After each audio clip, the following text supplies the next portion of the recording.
Back again, my whole crew. Tepe Troop number 22. I hope that this new ship is not too much of a change from the ones that you are used to. Weapon systems across all Tepe ships are fairly similar, though there's about 3 times as many in here. That's why I have my new assistant, Tepe Troop number 43. 2 tactical officers for 1 ship? King Bachingo was not lying when he said that this ship was top of the line. I am also Chief of Security in case we have to deal with any break-in. The Lactates always seem to be innovating, you know. So is the Republic of Tepe. About each month or so, every single Tepe ship is upgraded with the newest technology that our scientists produce. Professor Proboscis, you've received a new message from King Bachingo. Here it is. It is I, King Bachingo. And Professor Proboscis, I have a new mission for you. Planet Cilion has been thrust into turmoil as its former governor died in the war. I need you to solve this. King Bachingo out. Q2A2, plot a course to Cilion. Viax, what is in our databases about this former governor of theirs? Governor Smoggins, a Balian who ruled the area for 3 years and was famed for hosting a Frubian Smoothie Friday that acted as a centripetal force. Course plotted! The path will take the ship dangerously close to Frubian exclave territory. May I suggest a condition red? Condition yellow. The Frubian exclave was ravaged in the war. The Lactate made more progress in a few weeks than we made in 12 years. I wouldn't give them too much credit. The area was severely weakened by our forces and on the brink of collapse to begin with. Come, manservant Gregory, there is no time to waste. These savages only tarnish the glory of Tepe the longer that they are alive. I wouldn't say that. They're just people like you and me. I think it'd be better to establish a new governor in their territory instead of destroying it, don't you think? Nonsense. Time machine teleporter, activate! This planet doesn't seem all that bad. Certainly no savages around, and certainly no one in need of re-education here. Manservant Gregory, get me my laser rifle. One of them approaches, and he does not look peaceful. Do you dye the deer too dark? Or are you the one who sells seashells by the seashore? I am the one threatening to vaporize you if you do not re-educate yourself in the ways of Tepe. Now please do take me to whoever believes they are the leader around here. For the Frubes find you fallacy-failed fabulous who fester fear for fallible masters. They appear to only speak in alliterations, Professor. Maybe I misspoke. Someone should at least teach them to speak normally. Silence! You native, you said that the Frubes took the leader position here. I request a meeting with them immediately.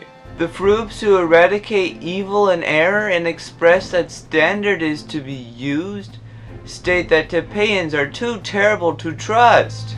If you will not comply, I will annihilate you and find someone else to be my guide.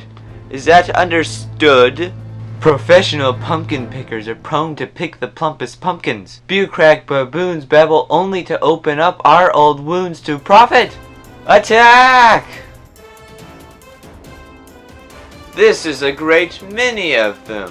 Of course, more the merrier. Massacres have a habit of only increasing progress, more so than diplomatic processions. All stop! This alien among abandoned animals speaks our alliterations. May he be accepted into our abode. Professor, I do not know if they can be trusted. Look at their impulsivity. They want to kill you just a few small standard units of time ago. But not his nervously negligent nagging friend. he can be taken away to the nightmare, nephew, and be left nameless. It is all fine with me, but please do take me to your leader. I have urgent matters to discuss with him. Welcome, Professor Proboscis. I just love your name. How is it may I be an assistance to you today? My friends did not give you too much trouble, did they? First, you can explain who you are and what you are doing here. This is territory of Tepe, and I intend in protecting it from any froob. I am Tom the Froob, a former teacher at the College of Froobish, till it turned out the whole thing was a scam. And then, during the war, I made a residency here. If you are a teacher of the Froobish language, why do you speak Standard, when it is a long-held tradition of the Froobs to speak their traditional language, despite its idiocracies? One day, I came across a fiberish textbook, what you call Standard, and discovered what I was missing out on. The letter T. You invaded and took over an enemy planet during a time of war because you have an infatuation with the letter T? Yes, isn't it genius? I could not be Tom the Froob without T. This letter you take for granted makes everything so much easier. I just love it. I'm afraid to say that the use of the letter T will not save you from my mission of restoring the glory of Tepe to this planet. Please don't kill me. I've been doing nothing wrong, just a little experimenting here and there. Nothing is wrong with these people. Before the war, the people on this planet were overly impulsive and a tad bit crazy. Now, they're overly impulsive, a tad bit crazy, and make 0 sense. I know it is not great. Why, if you think of it, I am creating a whole new language here. Would you want to stop that? Oh, most definitely. I cannot have a Froobian exclave sympathizer governing a planet of Tepe. Prepare to be annihilated. Laser rifle, activate! Laser noise. Tom the Froob, you have silenced him. How can his hegemony have any prosperity without his help? My speech is slipping.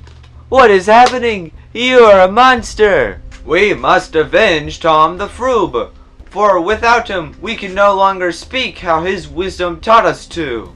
This is for the best. Tom the Froob was an enemy to the state. His teachings misguided you and caused you to slowly forget how to properly communicate. We care not that we spoke incorrectly. It was our own culture, and a new tradition to speak in such a manner that no outsider could ever fully understand. Take Tom the Froob, for example. He embraced Standard while his fellow countrymen continued to speak Froobish. He did not force them to do anything that they were not willing to do. Tom the Froob took advantage of your weakened state and fled his own nation as it was being destroyed to live out some fake fantasy at your expense. The fake fantasy is what we enjoyed. We needed something to fill in the void after Governor Smoggins was lost in combat, and here came Tom the Froob. Governor Smoggins was killed by a Froobian attack fleet from the same state that Tom the Froob is. He is the enemy, and that is undeniable. Are you saying that Tom the Froob was responsible for the death of Governor Smoggins?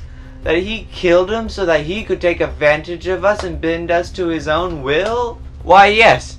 If it was not for countries like the CPAS and the Froobian Exclave, your beloved governor would still be alive. But both were equally good. I have a hard time choosing between one or the other. Professor, how can we choose between two great leaders? The Republic of Tepe, of course. We will lead you to prosperity and provide protection to you from those who seek to destroy and misguide you. Then we, the inhabitants of Silion, will subject ourselves back to Tepe rule and are willing to go through the re-education process to benefit our own futures. You will not regret this decision. Tepe is the greatest country in the whole known galaxy. And remember to be forever in the service of Tepe.